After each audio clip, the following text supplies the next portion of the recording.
So apologize for the confusion, everybody. Well, we appreciate the opportunity, Robert. We appreciate the technology. We're always looking to learn. You know, we're going to just finish an educational series on communication with a communicator who spent 20 years with Major League Baseball. And what we did find out is the first two calls, we had some situations trying to do something similar to this. On the third call, he said, Paul, let's just go back to your Zoom link. We had the most attendance on the third call. And on the third call, he ended up doing a recap of the first two calls, which worked out well. But we're going to be doing future calls, because we are very fortunate to have somebody of your integrity sharing with the small business community this major concern with cyber liability. This is a big concern. Well, thank you very much. I'm honored to do it. I've really enjoyed Alignable. I've done a lot of stuff on LinkedIn and other platforms, and it's we offer free training for any company that wants it, because it's such a front. I've been to, I don't know, so many cybersecurity things for FBI, Homeland. I mean, during COVID, it got shut down quite a bit. There used to be several every year, and we just got down to maybe doing, I think we did 3 during each year during those 2-year periods. But on this particular one, what we're finding is that all we hear, is how do we fix users? Users. This is our biggest problem. How do we stop them from doing things that allow people to get in? And we'll talk more about that as we get in, but it's always what we hear. We've been hearing it for years. And unfortunately, 9 out of 10 breaches originate with somebody succumbing to a phishing event. And we'll talk more about that later. But well, anyway, I'm going to let you go. We're almost 5 minutes into it. We'll wait one more minute. I see now. I can't see the thumbnails or the pictures, but I can see in the grayed area that there are 13 attendees. Yep. And I'm assuming you can see those pictures. And please tell me that one of those attendees is my right-hand person, Carl Jordan. It is Carl Jordan. Carl's been in here for a while. Hey, Carl. Yeah, he's been in here for a while. So, and I got a lot of people with mics. So as you have questions and raise your hand later, we can actually turn on your mic and you can voice your question if you want to. So definitely put your questions in as you come in. We've got one more person just came in. So as we go through this, definitely post your questions in the Q&A. And as we get to that, we will actually answer those questions. We're going to have probably a good 20 minutes for questions. I'm not going to take up a ton of time in this. This is a very small piece. This is kind of what's happening over the last 5 years, what's changed, why it's such a risk to businesses now. And we're going to talk about some big pieces of news that just hit the news in the last 2 weeks, which some of you may be GoDaddy people. So you're definitely going to find some information. You're going to go, oh my God, yeah, I got to do something here. Well, as I go in. Can you not hear it? Yeah, I can hear you guys. Somebody posted audio here. Are you having a trouble hearing us? Yeah, I can hear you fine, Robert. It's an anonymous. It's somebody came in, so I don't have a name associated with it. Okay.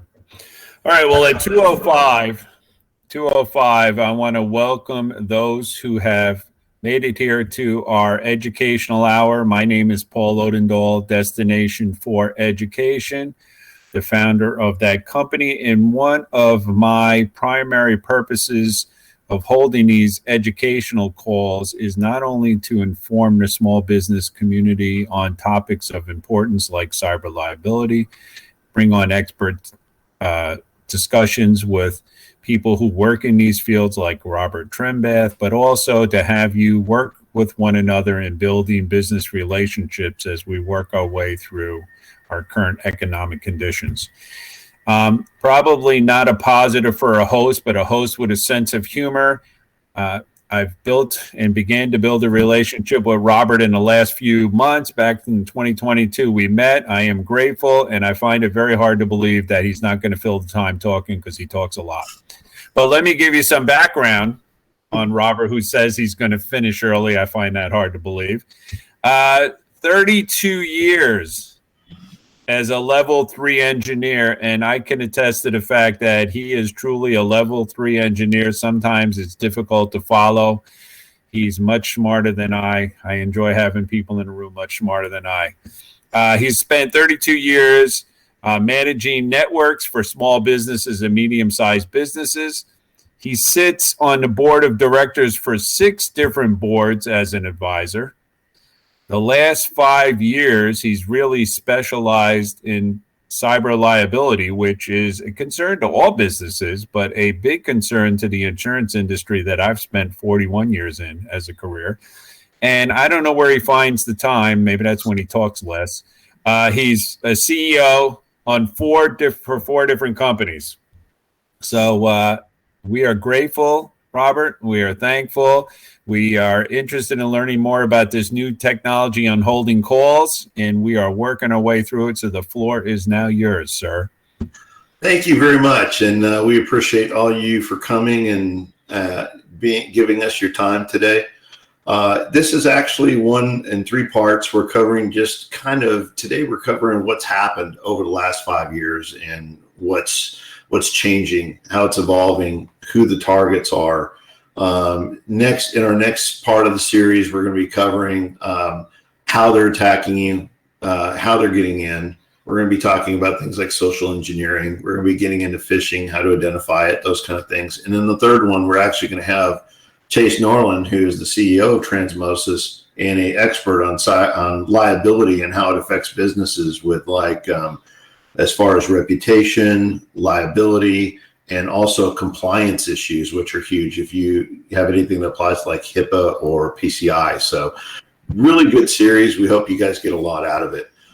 Please post your questions throughout. We'll answer them at the end.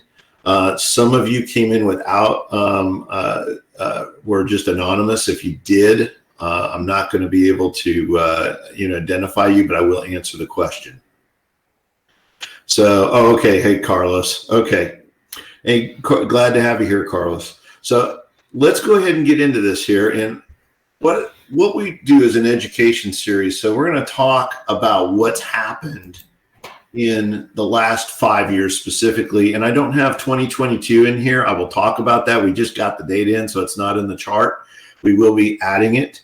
So there's 2 things to notice in here. So the dark blue that you see here, it refers to the number of attacks in thousands.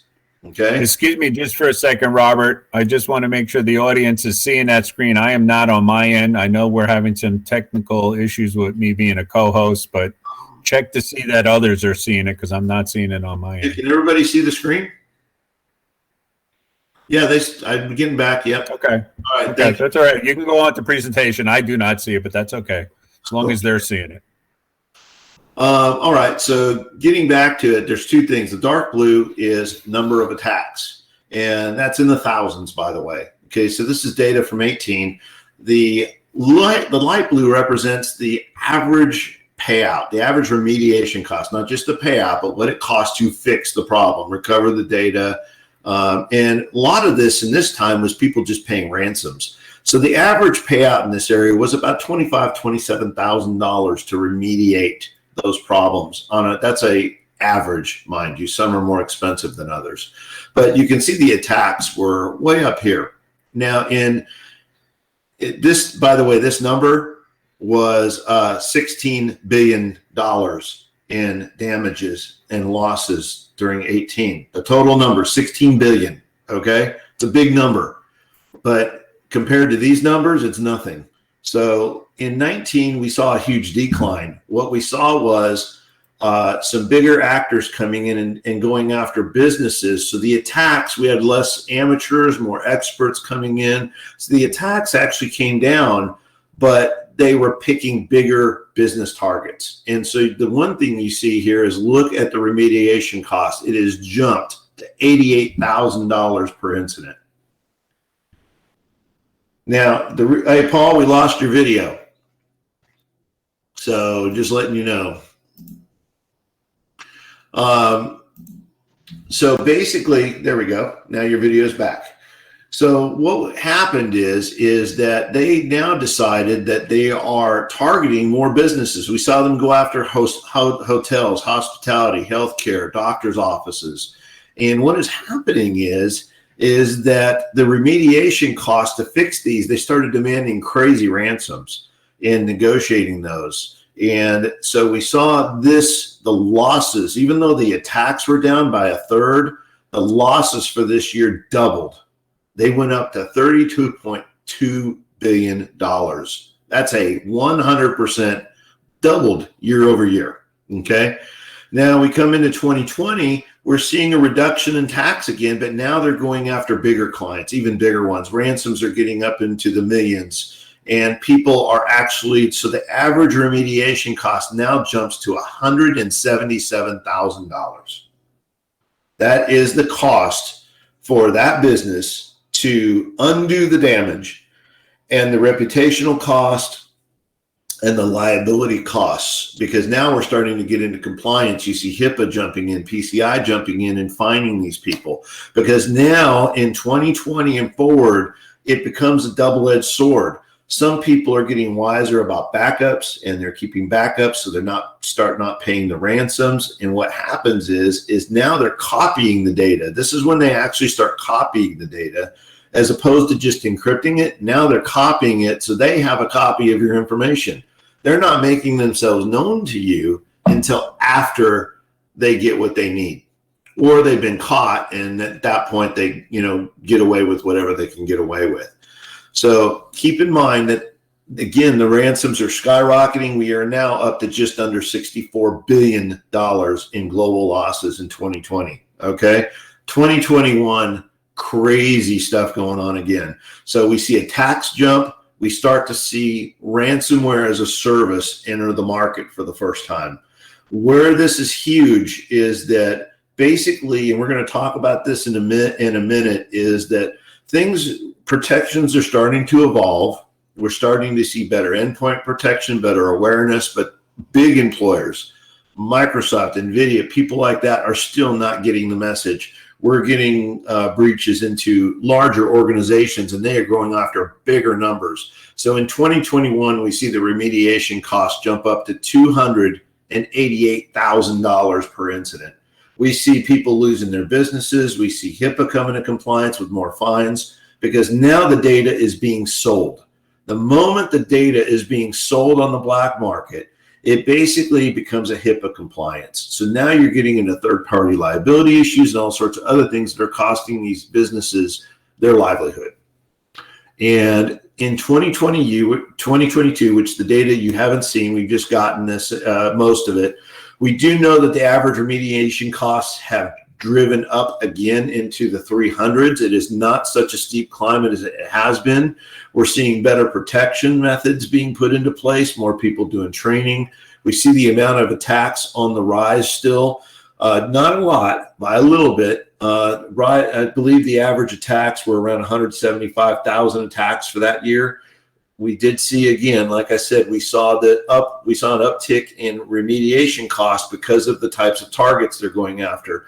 And one of those targets, to give you an example, was the pipeline incident. Everybody knows about it. You probably heard about it right after Biden took office. There was a big pipeline breach, shut down the pipeline and logistics for that pipeline for a good 2 weeks. Well, what most people don't know is the government paid a very large ransom to get their data back, in the millions. And I'm not going to say specific. I don't remember the exact number, but I do know it was millions, and that they had to pay to get it back. Nice to know your tax dollars are being used for fantastic things like that. But the government is not doing enough. Companies are not doing enough, and it is having a huge impact. This has become a business.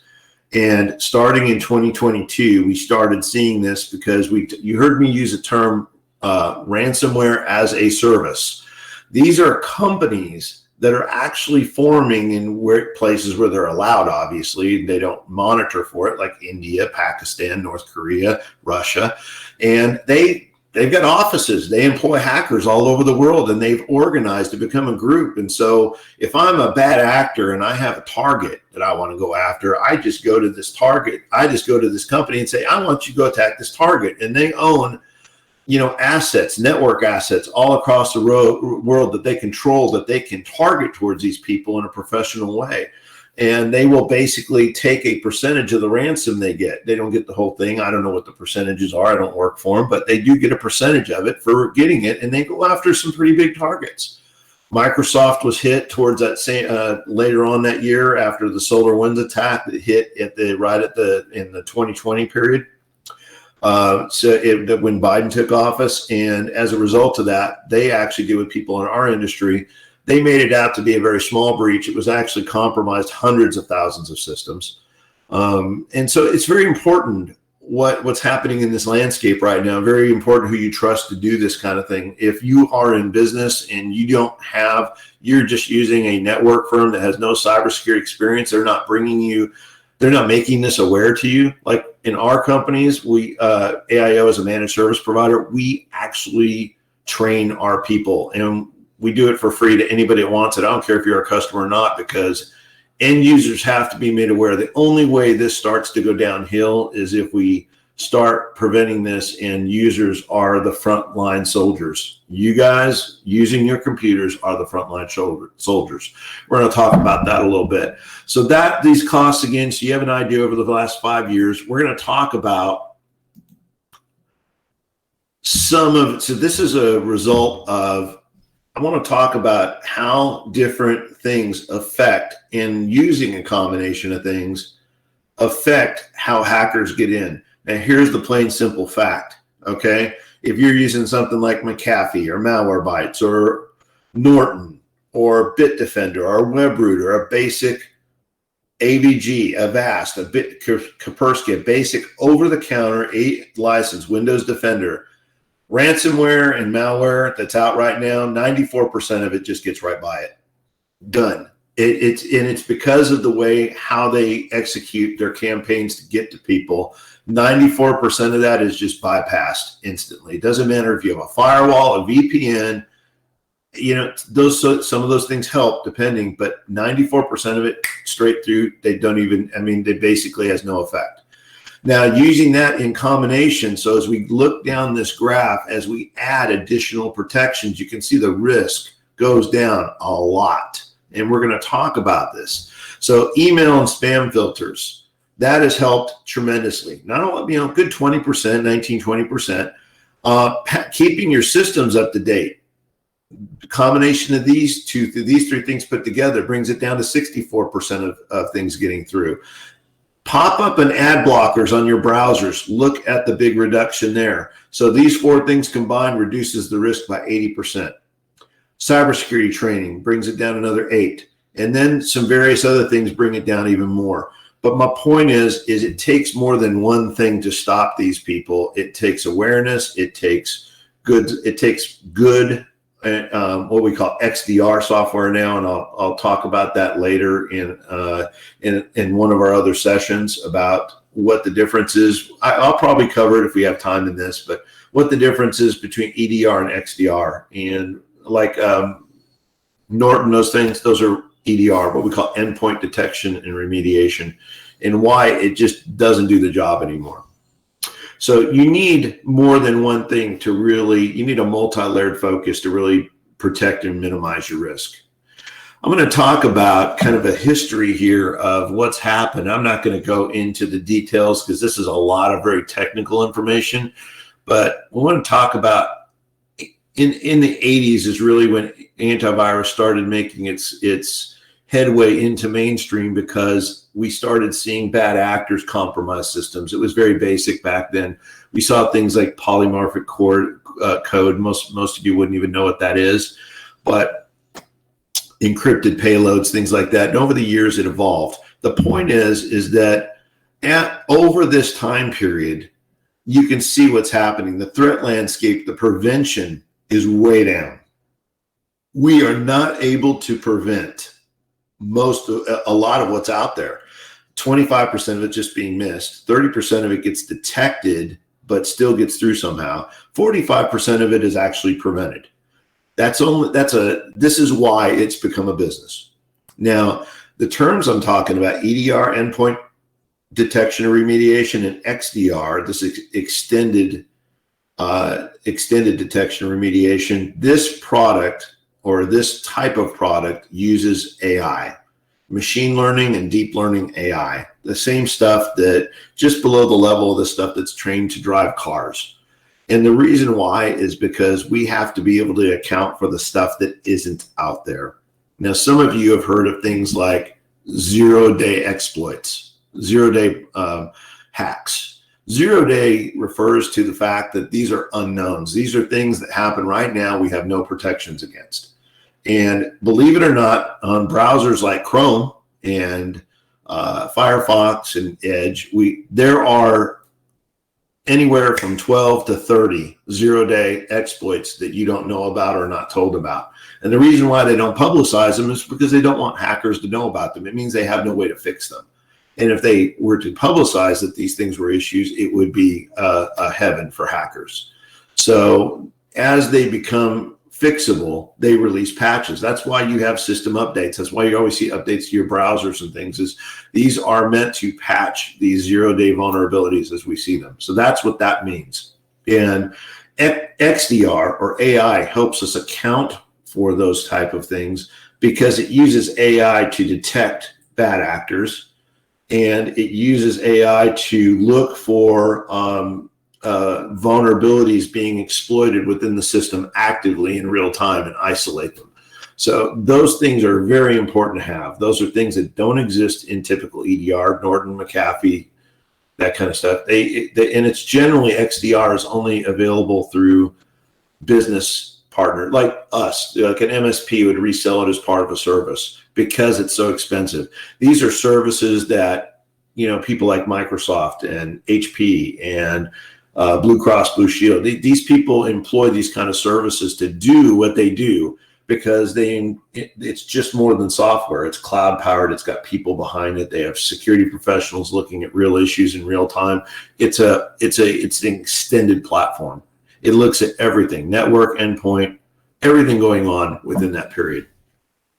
So XDR has generally changed the landscape now to where we are seeing better than 99% threat detected prevention. And that is huge. And that is basically what is happening in this period here. Now, it really didn't start to get this good in early 2020 because, and you can see this is kind of representation of the number of bad actors and types of things we're seeing. Using metaphoric code and what we call fileless attacks, where things can actually attack your system just by hitting a bad web page. And that's the reason phishing is so scary. What most people don't realize is 9 out of 10 hacks, breaches, are originated from phishing. This is a true fact. That means a user clicking on a bad link, opening a bad file. They are user originated, and this is why it bypasses typical protections, because when that happens, it doesn't matter what firewall you have. It doesn't matter if you're not running a smart enough detection to look at that in real time and say that's a bad actor like XDR does, then you're going to get compromised. And it only takes one person in a 200 employee company, or 100 or 10, doesn't matter. It takes one person to do it one time, and they are behind your doors. Firewall, all that stuff, VPN, none of that matters at that point. Just that one person. This is how most people don't read the Microsoft breach that happened towards the end of last year. That happened because an outside contractor actually worked for Microsoft for a long time, had access to Azure, had access to Bing, several other projects, got compromised at home on his at-home computer and had remote access to those things, and they got into Microsoft that way. One guy. NVIDIA, same way. SolarWinds, same way. And I'm going to show you guys something that actually just happened, just was announced last week for you people. I told you I'd talk about it. Any of you using GoDaddy need to be concerned, okay? And I would seriously make sure, one, you change your passwords as soon as possible. But GoDaddy just came clean. You can see the date on this is February 17th.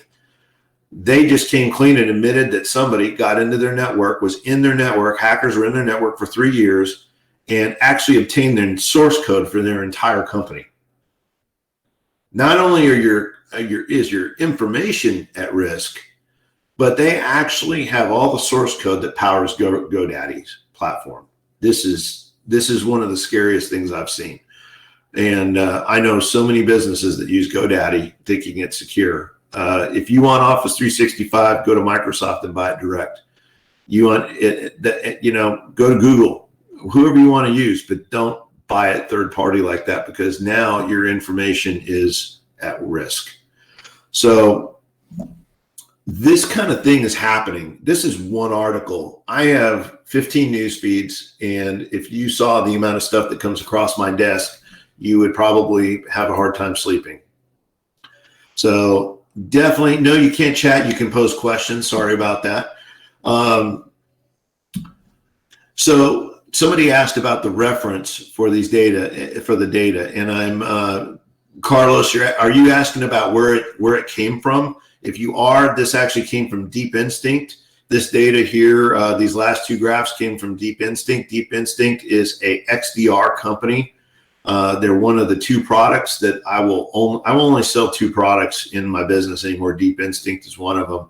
It uses deep learning AI to isolate threats. And the reason why I use their data, this is actually new stuff just released to us within the last 2 weeks. And I love how they put together just kind of a timeline of what's happened.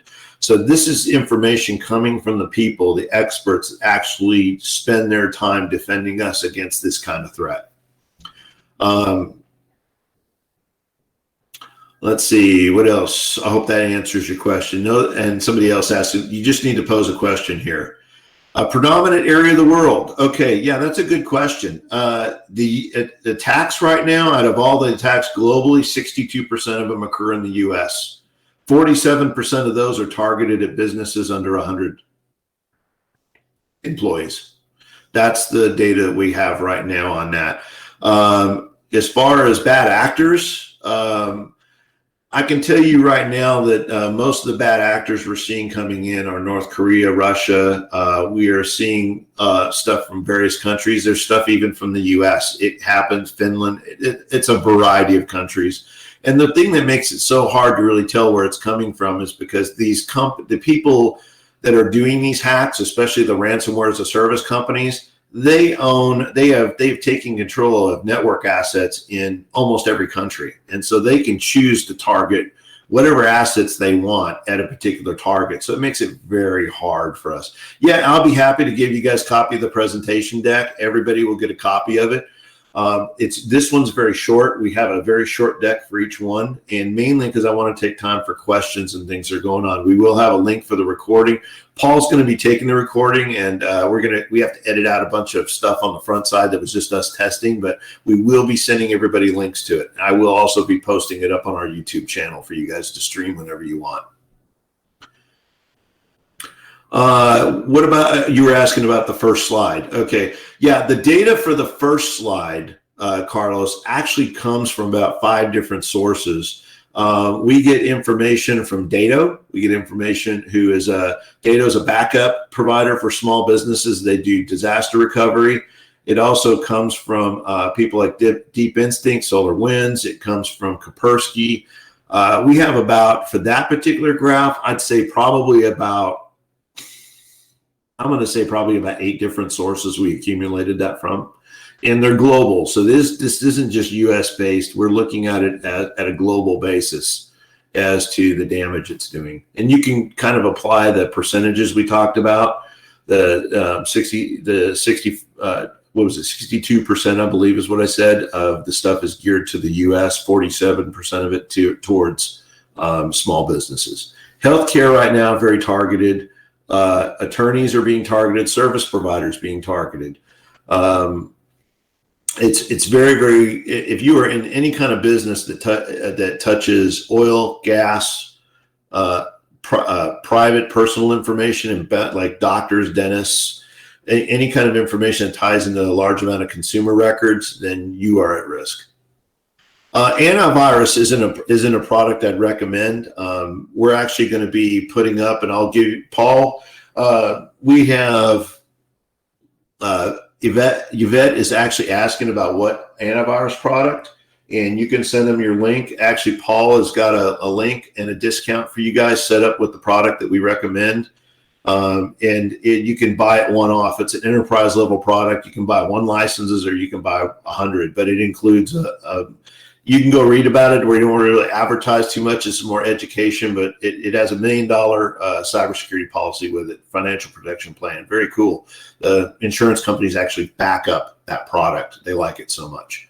So definitely go check it out. Paul will make sure everybody gets the link to the product afterwards. This is more about education, so I'm not going to focus on it. Any other questions? I see, let me see here and make sure I covered everybody. By the way, the second largest target to the U.S. is Europe, of course. So those are the 2 main areas we see. Then we see Japan. China is actually one of these actors, by the way. A lot of Chinese stuff. And what's India and China, North Korea are the big ones we see. Russia is not as bad right now. They seem to be preoccupied with a war right now. So they're not as active as they were in the landscape a year or 2 ago, but they are still active. So I am open to questions. If you have a question and you, let me go in here and see if anybody's got their hand raised. If you raise your hand, I will actually open your audio so you can ask that question. So if any of you raise your hand, okay, Edward, let me open your audio for you here. Give me 1 second. All right, I'm opening your audio channel now for you. So if you have your mic set up, you should be able to talk. Jack, I'll get to you in just a minute. I see we got a question from another Robert in here. Okay. Hear me? Go ahead, Edward. Yeah, so one of the things that I've been concerned with when it comes to the cybersecurity and stuff, we all get those phishing emails that come in. They look like they're from Bank of America or, whatever they're from. Most of them I can suss out, but they're getting really clever. What's a good way to verify whether the right people are actually sending you the right email and it's not a phishing email?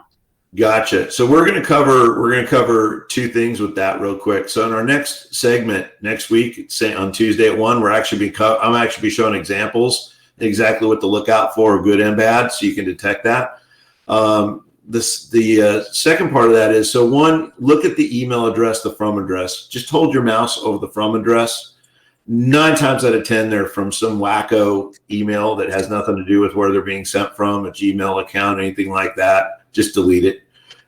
If you do anything to respond or acknowledge a receipt, anything, then you're validating that you're a valid sender and you will get more. So just plain out delete it. You can mark it as junk first. That would be a good idea because that will actually flag. So if you're using like Microsoft Office or Gmail, that will let them know that that is a bad actor. So definitely flag it as spam first and then turn around and delete it afterwards. Okay. And also the second thing is if it has an HTML file attached. Okay. If you see an attachment that has a PDF, HTML file, or a Office document from somebody you do not know, do not open it. Do not preview it. Just delete it. Those are the biggest ways people get into your life, and PDFs can be infected. So what they're doing, I'm sorry, go ahead. Turning off your preview pane is something I learned years ago, and I still see a lot of people that keep their preview pane on. Big mistake, right? Well, Outlook. So I use my preview pane in my Outlook, but Outlook will not preview attachments. It will ask you if you want to preview the file before it does it. And like if you click on the attachment, it'll ask if you want to preview it. Don't even bother clicking. 9 times out of 10, these are scripts that will immediately pull down a payload. So just don't even just delete it. Like I said, Mark, if you want to, if you're using a mainstream service like Office 365 or Gmail, definitely flag it as spam first, and then make sure you delete you empty your deleted items regularly, because as long as it's in your mailbox, to me, it's a threat. Did that help, Edward? Yes, thank you. All right, great. Let me get to the next person here.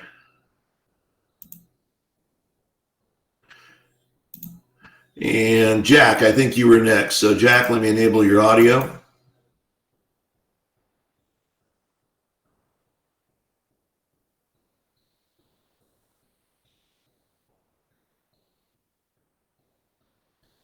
Make sure you, it's probably going to ask you to set up your audio device. I see some questions coming in, so we're waiting for you to come in. I'm going to come see. Can you hear me? Oh, yeah, I can hear you now. I can hear you now. Go ahead. Okay, thank you very much, Robert, for an outstanding webinar/seminar, whatever we want to call it. Very engaging, very knowledgeable. Thank you. What is the number one thing that I can do to be as safe as I can online? The number one thing. Very simple. The number one thing. The number one thing, don't ever open email from somebody you don't know. Yeah. In other words, if you don't know it, just delete it. Even if you do know it, and it's something that looks out of place, like let's say you got a buddy and he's sending you an invoice, but that's called spoofing, where they use a legitimate email of someone you know, but they send you something you wouldn't normally get, like an Excel file or a PDF or something you wouldn't normally get from that person. Just err on the side of caution. You can always, if it's legitimate, they can always resend it. Okay. But I would rather take the chance of deleting something that's good than error. It's called zero trust. You guys have heard that term before, right? Zero trust. In this environment, zero trust is the only first and foremost solid protection method. I'm going to tell you guys, I go to conferences where FBI and Homeland is there presenting, and we have other sorts of like Fortna, and we have Cisco Umbrella there. And at every conference we talk about and we hear about, our number one thing is how do we fix users? And I'm gonna go ahead and I think that answered your question for you, Jack. Was that what you needed to hear? Well, yes, but now you just brought up something entirely different, and then I will shut up. You don't have to. We're here for this. Okay, but my question for you is, we hear about the things and how simple it is, but where is the cyber awareness training being conducted? Nobody's doing it mainstream, and that's the problem. You're privy because you're a specialist, so you go to the member invite only conferences, but I have yet to ever receive any Zoom security training, any Gmail security training, any alignable security training. So I see Paul going where he's going because I'm 100% right. You go to these member-only conferences and it does nothing unless the information is shared with global audiences, because that way we can combat all of this foolishness and be done with it in about 90% of the cases. But instead we suffer in silence. Let's stop that.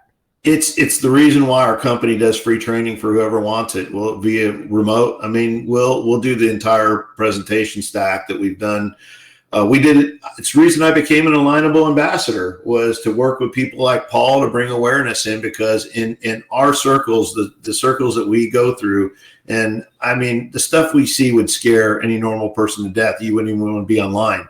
In my time in this industry, I've never been hacked. I've never had a credit card compromised. I've never had a email account hacked. And it's just about, one of the things we're going to talk about in the next session is we're going to talk about things you can do in your everyday life to protect yourself, with your phones, with how you handle your credit cards. We're going to talk about how some of that is stored and why you should do things like the difference between doing a transaction in debit versus credit card, and how that information is stored differently in information systems, and why it's, why one way is safer than another. We're going to cover a lot of really good information over the next couple of weeks. So we hope we see you guys back next week, same time, same channel, for the follow-up for this. Paul's seen the entire presentation stack, so he knows what I'm talking about.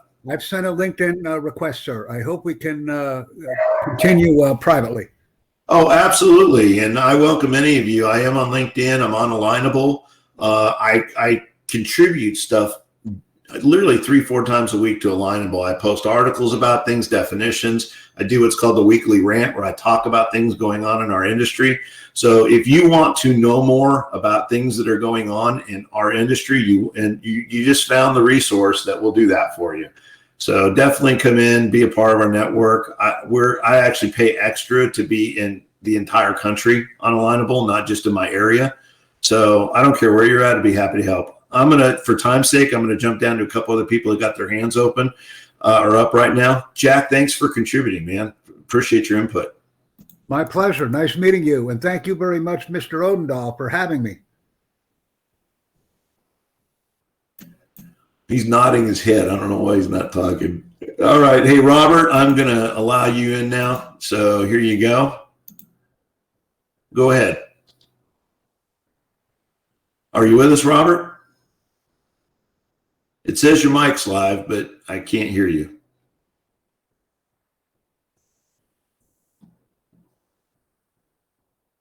Are you there? Are you there, Robert? This is not Robert Bowen. This is Robert. There you are. Now I can hear you.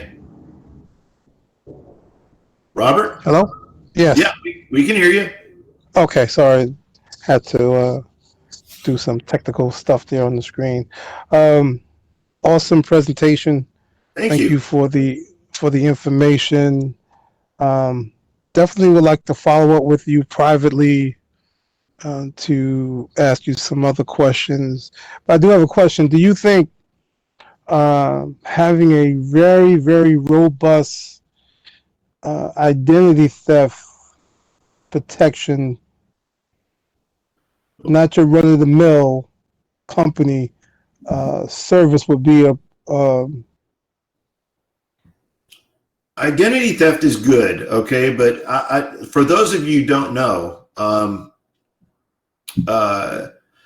Norton, what is it? The one Norton has? I'm trying to remember the name of it now because for some reason I'm having a brain fart here. The identity theft protection that Norton sells, Norton was breached 3 weeks ago, and they basically compromised 2 million identity theft records. The people you pay to do that just got breached, and that's because most identity theft takes place on a computer or a phone. And so if you're not protecting those devices and doing what you need to do to protect it, then identity theft is just a foregone conclusion.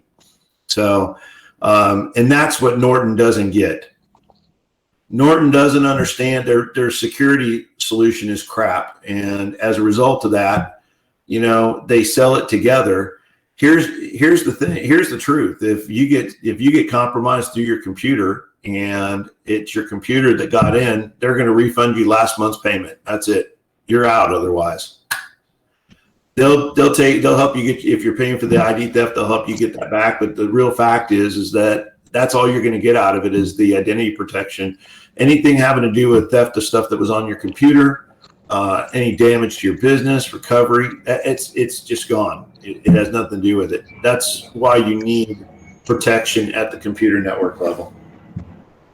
No, absolutely. I'll talk to you more about that in private. Yep. Thank you. Thank you for allowing me to share. Oh, no. By all means, we're happy to have you. Thank you for contributing. Let me get down to, let's see. I hope I'm saying this right, Sanella. I'm going to go ahead and enable your audio.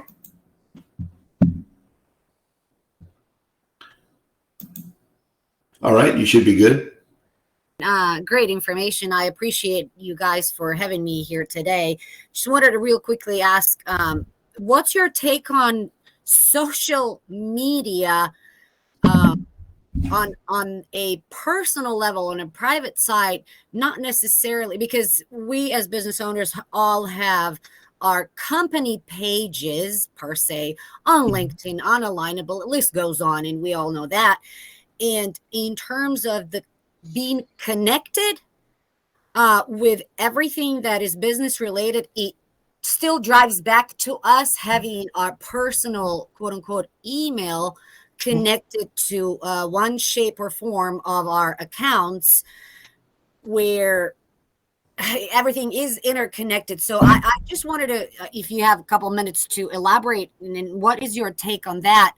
Because unfortunately, this, I know it doesn't only happen to me, it happens to everybody. Like I daily get about like 7 to 10 friends, quote unquote, or connections on LinkedIn, Facebook, and so on, saying, hey, let's become friends. I'm like, oh, dude, we're friends already. But due to being connected directly to people, I pick up the phone and call them. I'm like, hey, John, did you send me that request again? So my question would be, when things like that happen, let's say on, for example, LinkedIn, I'm just giving you what happened last week. The gentleman's customer of his business was compromised.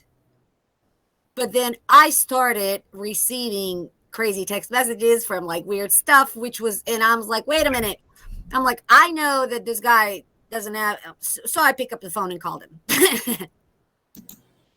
And I let him know, I said, I love you, I appreciate you, but I'm actually going to delete and block you out of my network. You have my regular phone. You're always welcome to call me, but you're out of my LinkedIn, social media, emails, and everything, because sorry, guys, the guy was just stupid. He's like, no, I'm okay. I have kind of like, I have McAfee. I'm like, you idiot, but I'll skip on that. So what's your take on social media? Thanks. Well, so what you're referring to is called social engineering. It is actually it's actually a term for, it's so funny. I just, for, what's the old term? Shits and giggles. I went to Chat GPT. Some of you know what that is. It's an AI where it can practically write articles for you. And I decided I wanted to see what it said about it. And I asked a few different questions just to have a little fun with it. I posted this up on Alignable not too long ago, and I will bring over, let's see if I can bring over my answer on it real quick. Give me 1 second here. So I wanted to find that, and I think that's a great question. The biggest thing I can tell you is look out, be aware of unusual things that are out of character with the people that you interact with. Right now, to me, LinkedIn has become the biggest spam bot I've ever dealt with in my life. I get, I don't know, somewhere near, I probably got 30 something messages sitting in there. I haven't read. Oh, it's probably worse. Let me go look. I'm going to go look, and I'm going to bring this up just for fun. I'm going to bring it over into my page here. Okay. Let me make it larger so people can actually see it. That a little better, guys? So I only have 2 messages, but I want you to look at this. This is all just junk that comes in on a daily basis. Okay. Look for, what you want to look for is you want to look for things that are out of the normal. People messaging you and sending you stuff. I hope all of you voted on this, by the way, if you participated in it. I'm going to go to my post real quick and just show you the post that dealt with social media real quick, because it is up here. I post something every few weeks. And the reason why that's important is because, like right here, let's go back down here. So like the difference between XDR and EDR, there's 2,700 people that have read this since I posted this 5 days ago. I post things like this so people will know. I had some people ask about products and things like that. So I post about 3 or 4 things a week having to do with things. Tidbit, different. Why do antivirus products fail? And believe it or not, like 50 people read that compared to the other one. So social engineering, okay? Social engineering refers to the act of manipulating people into performing actions divulging confidential information by exploiting their trust, emotions, psychology. It's a type of deception that is often used in cybercrime. Can invoke tactics such as phishing, pretexting. How many of you got a text on your phone that wasn't something legitimate? Baiting and scareware. There's a thing where actually in scareware, there's a form that comes out where people send an email saying, hey, we caught you on camera looking at a site you shouldn't be looking at, doing something you shouldn't be doing, and we're going to email it to all your buddies unless you pay us. Okay? That's called sextortion is another term for it. They send these out by the millions, hoping that people will bite, delete it, get rid of it. It's total BS. Okay. These are things that they use. It's social engineering because they know that people do bad things and that they can play off their conscience. This is one of those things where I always tell people, don't do anything online that you don't ever want to be caught doing. And you won't have that problem. Social engineering, know how to tell. Let's get back to this for a second. So social engineering, there's multiple forms. If you've been on Facebook before, and I do have a Facebook account, we have a LinkedIn account, we have Twitter, we have everything. I do not post anything very personal other than pictures to my family and friends, and I'm very careful about the groups that I let into my friends. There are ways to close your profile off on Facebook. I suggest you go into options. By default, they do not enact those. Most people can go through and look at your pictures, look at your posts, see who your friends are by default. You want to go in and lock down your accounts and make sure that people can't see your friends. In other words, they can't go in and go see who everybody is that you know in your network. You can turn all that stuff off, access to your profiles, your pictures, to where they have to request permission from you to see those things. I've had instances where I have a few people who are multimillionaires who are investors in companies, and it's very common for them to be spoofed. Somebody will go know who they are, and they will go create another account like that. Elon Musk just had this happen a month ago, and he posted about it on Twitter, where somebody was using his name, downloaded his profile picture, pretended to be him, and was sending stuff trying to get people to subscribe to his followers. He actually accumulated over 150,000 followers inside of a week, and it was a fake Elon Musk. People don't pay attention to things that are out of the norm. If you already have a friendship with this person and you get a friendship request from another person with the same name, 9 times out of 10, that is BS. What I do is I go to the person who I know. I let them know, hey, I got a request from someone posing to be you. Report it to Facebook, because they have to be the ones to report it. And they report it, and they'll take those accounts down. That's how you deal with that stuff. It's saying LinkedIn has the same thing. Twitter is getting better. They're getting better at identifying false accounts since Elon Musk has gotten a hold of it. He's done a lot more for the platform for security than anybody ever did before. They didn't seem to care much. So yeah, in those platforms, I'd say yes. LinkedIn, we post on it. I don't pay much attention to it anymore because it is literally a big spam bot fest. So if you're a person who thinks LinkedIn is important, great. A lot of people get business that way. I don't pay much attention to it. I hope that helps.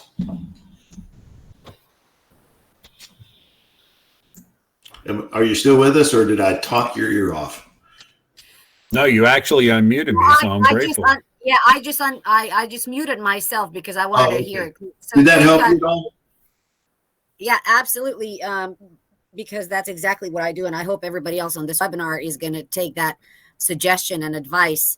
I do like LinkedIn, but I kind of got better at filtering those out. So I send you a message saying, Robert, I'm not a bot. We are on your webinar. So I will add you in so you have that. Yeah, no, that's good. I love Alignable because I talk to more people on Alignable, more business owners. I actually have meaningful conversations with people and not bots. And for that, I met Paul through Alignable. And I love the platform so much. It's pretty much the only social media platform I actively engage in on a regular basis is Alignable. I think it's a great platform for small business owners. I think it's a very credible platform. I think what they're doing is great, and I hope it doesn't turn into LinkedIn. I pray to God it doesn't. Robert, can you hear me? I can hear you. I'm going to go ahead and mute her real quick. And Sinetta, thank you for contributing. Well, I want to make a few comments now that I've finally been unmuted. Thank you to Carl Jordan. I sent a message to Carl Jordan. Carl Jordan sent a message to Robert. Robert unmuted me. We're still working on this new software. You were trying to mention before, or you were mentioning before about Norton. It's Norton's Password Manager. Thank you for reminding me because I got a message from them. I've got over 600 passwords in that Norton Password Manager. So glad to know that they've been hacked again and again and again. That's what I was trying to remember. Norton LifeLock. LifeLock is the other one that you and I spoke about. Yep. For you, my friend, besides thanking you in the minutes that are remaining, I'm going to ask, I was impressed by, and continue to be impressed by your knowledge. And I'm going to ask, one, do you hear? Sometimes we have difficulty with our hearing skills. and I have to work all the time on my hyperactive hearing skills. Do you hear the call of the audience on the concern about this subject matter? Oh yeah. The next question, I'm going to interrupt you. The next question is, I'm impressed with the number of impressions and contacts on your Alignable page concerned about your post. I'm going to suggest, we'll see how much you trust me. I'm not a bot. I'm not a bot, by the way. I'm going to suggest that call number 2, we go back to Paul's format of using a Zoom call, because I'm seeing 22 people in the grayed out area that I cannot use. I'm hung up on my end. I haven't been able to see your presentation. I was blocked out for a period of time because while we were on the call, it muted me somehow. So you and I have our little technical things that we can work on in practice. But this is such an important subject matter to the audience, to the Alignable, all the thumbs up and hand things that are coming up. So much. I would like to call to my Zoom link. So when I go to market this for next Tuesday's call, I think you're going to see a much larger audience, number one. Number 2, we need you. So with you being a CEO of 4 organizations, being on the board for 6 different organizations as an advisor, how are we going to be able to, on an ongoing basis, have you on here to share this important information? Oh yeah. In fact, you and I have talked about, Paul has asked me to be on a regular basis for his show. Is Paul and Ed show? Am I getting that right? It's the Wake Up Call with Ed and Paul. That's another podcast show we're going to have you on. Yes, this is Paul's educational hour, and Ed is on the call. He has some great questions. Yeah, no, absolutely. I dedicate a lot of my free time to education and helping with this topic because I don't think enough people do. And Robert, who talked to us earlier, is absolutely right. There's not enough publicity to the common person, especially small business owners in my book, to make them aware of the risks, to make them aware of what they actually need to do and how to properly protect. And what's funny is once you get in the mindset of it and you start just enabling, you're conscious of it, you really don't think twice about it. It's like any other habit. You just get yourself in the habit of being security conscious with your information. And when you do, you will not have these things enter your life. So, well, you mentioned earlier, which was an important point, we try to keep this away from sales. We have the solution, and Carl Jordan and I are utilizing it, and it's working very effectively. So we have the solution, but that's not the point. In building relationships and know, like, and trust, it's also built on education. So we could quickly and easily cut the call and say, here's the solution, here you go. And I know it works, but that's not the point. The point is to educate the consumer, to educate our clients, to educate our fellow small business owners on what's happening out there and why they need the protection. And then we can talk about the solution to protection. So we need you. And I'm very happy to hear that you have a service where you offer free education, especially to mid-sized to larger businesses to help protect their business. Hey, something that Robert Bowen posted is he's talking about the last resort here is insurance. He wanted to explain how that works. And we're at 3:00, so let him in for a quick 2 minutes because we started a little late. Let him speak because Rob Bowen is another colleague of mine that I have a tremendous amount of respect for with a lot of integrity here in New York. Robert, I'm enabling your mic, so it should be up in a second. It should ask you about what device you want to use, and you should be good. All right, he's on. Hey, look at that. I can click some buttons. Great presentation. I full disclosure, Paul knows this. I'm an insurance agency owner. Okay. And I have these conversations about cybersecurity with small businesses, and they all say, why would they come after me? It will never happen to me. And I get that, and I understand that. So your presentation was great because it showed everyone's vulnerable. The numbers you put up there for the dollar amount for hacks, I'm sure there's a lot of different numbers. I've seen bigger numbers. I've seen smaller numbers. But I always tell people, do you have $400,000 sitting around to take care of this? Do you have crypto for ransomware? Do you have, so I'm just curious your view of insurance. And I know it's a hard sale as an IT person because people are paying you a lot of money to protect their systems, and yet you're still saying, well, you might need insurance too. So I'm just curious your thoughts on that. Well, it's cybersecurity insurance, absolutely, if you can even get it. One of the biggest problems, you got two things. One, they're doing a lot of things to isolate the coverage from things like state actors and things like that. In our next part of the series, we're going to talk about things like that. What are the exclusions? We're going to talk about what they don't cover and what they're using to get out of it, because they're basically losing their lunch. Yeah. And now, if you can even get it, it's 5 figures. I mean, it's five. It's in the tens of thousands.